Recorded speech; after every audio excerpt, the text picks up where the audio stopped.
अटकेच्या वॉरंट नंतरही माणिकराव कोकाटेंचे मंत्रिपदावरून हकालपट्टी नाही। मुख्यमंत्र्यांच्या शिफारसीनंतर कोकाटेंकडील खाती अजित पवारांकडे वर्ग, कोकाटे तूर्त बिनखात्याचे मंत्री।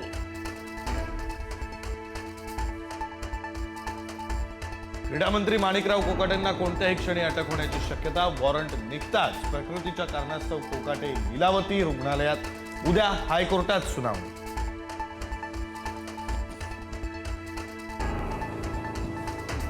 माणिकराव कोकाटेंच्या जागी धनंजय मुंडेंची मंत्रिमंडळात एंट्री होण्याची शक्यता। दिल्लीत मुंडेंनी केंद्रीय गृहमंत्री अमित शहांची भेट घेतल्यानं चर्चांना उधाण।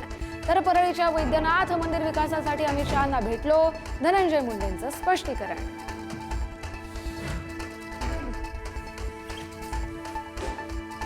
धनंजय मुंडेंना मंत्रिपद देण्यास संतोष देशमुख यांचे बंधू धनंजय देशमुख यांचा विरोध। मुंडेंना मंत्रिपद दिलं तर 100 वाल्मिक तयार होतील, शेकडो खून होतील, धनंजय देशमुखांचं वक्तव्य।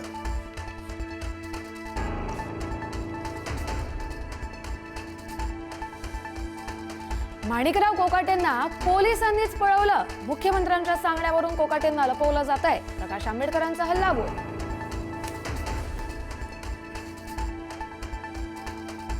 शिंदेच्या शिवसेनेचे आमदार मंगेश कुडाळकरांवर गुन्हा दाखल करण्याचे आदेश। कुडाळकरांनी सार्वजनिक निधीचा गैरवापर केल्याचा आरोप। म्हाडाच्या आरक्षित भूखंडावर सभागृह आणि व्यावसायिक संकुल बांधणाऱ्या कुडाळकरांना न्यायालयाचा दणका।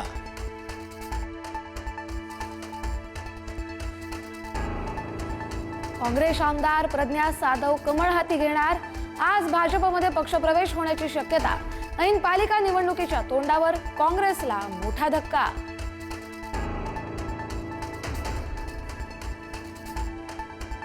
माजी आमदार संदीप नाईक घरवापसी करणार। 2 दिवसात भाजपमध्ये प्रवेश करणार। वर्षभरातच संदीप नाईक यांचा पवारांची साथ सोडण्याचा निर्णय।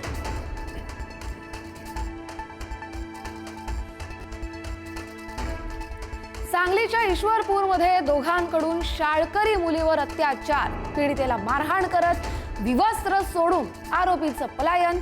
नराधम ऋतिक आणि आशिष विरोधात पॉक्सो अंतर्गत गुन्हा दाखल।